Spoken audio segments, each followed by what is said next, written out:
I'm Paul Schmidgall. I'm the Chief Engineer in Components. The beauty of the Exterra SFL is the SFL, the set for life. Basically, it allows you to put the unit in place, set the tension once, and then you're done. The idea behind it was that the end user wouldn't have to go back and maintain the unit.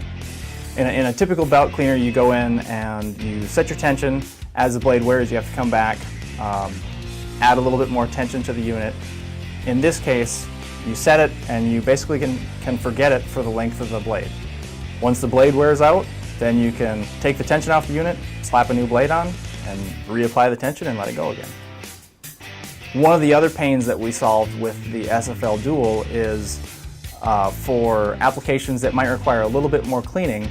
The Dual has two blades. As far as I know, it's the only cleaner on the market where you've got a primary and a secondary that are built together on one pole. So that way you don't have to install two separate cleaners. You've got the one cleaner that does both jobs, the primary and secondary.